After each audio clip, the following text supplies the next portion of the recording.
నమస్తే మిత్రులారా, నేను మీ శ్రీనివాస్ చౌహాన్ అడ్వకేట్. మిత్రులారా, ఎవరు రాస్తే ప్రామిసరీ నోట్లు చెల్లుబాట్లు కావు.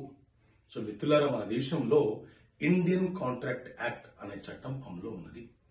ఈ ఇండియన్ కాంట్రాక్ట్ యాక్ట్ చట్టం ప్రకారంగా ఒక ఒప్పందము ఇద్దరు వ్యక్తుల మధ్య లేకపోతే రెండు సమూహాల మధ్య కుదిరినప్పుడు ఆ ఇరు వర్గాలు లేదా ఆ ఇద్దరు వ్యక్తులు ఇష్టపూర్వకంగా రాసుకుంటేనే ఆ ఒప్పందాలు, అగ్రిమెంట్లు, కాంట్రాక్ట్లు అనేవి చెల్లుబాటు అవుతాయి.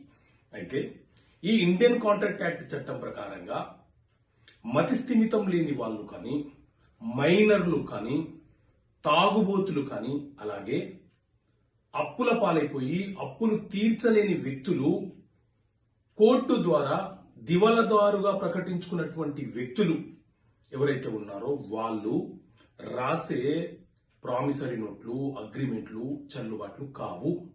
ఎందుకంటే చట్టబద్ధంగా ఒక దివాళాదారుడు నేను దివాళా తీశాను అని చెప్పి అంగీకరించబడినాడు, చట్టబద్ధంగా రుజువు చేయబడినాడు. కాబట్టి ఆ వ్యక్తి ప్రామిసరీ నోటు రాసినా, అగ్రిమెంట్ రాసినా చెల్లుబాటు కాదు. వాటికి చట్టబద్ధత అనేది ఉండదు. సో ఎవరైనా మిమ్మల్ని మోసం చేసి ఒక ప్రామిసరీ నోటు రాసుకున్నా ఎన్ఐ యాక్ట్ ప్రకారంగా అది చెల్లుబాటు కాదు.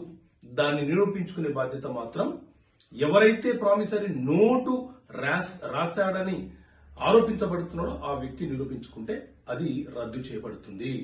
సో మిత్రులారా, ఈ రకంగా చట్టపరమైనటువంటి అంశాల మీద మీకు కనీస అవగాహన ఉండాలన్న ఉద్దేశంతో చట్టపరమైన సమస్యలకు పరిష్కారాల పుస్తకాన్ని మీ ముందుకు తీసుకొచ్చాను. అలాగే ఇంగ్లీష్ మీడియం చదివే వారికి కూడా ఇంగ్లీష్ మీడియంలో ఈ పుస్తకాన్ని మీ ముందుకు అందుబాటులోకి తీసుకొచ్చాను.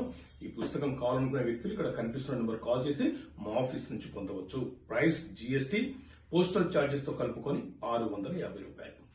ఓకే మిత్రులారా, థ్యాంక్ యూ. జై హింద్.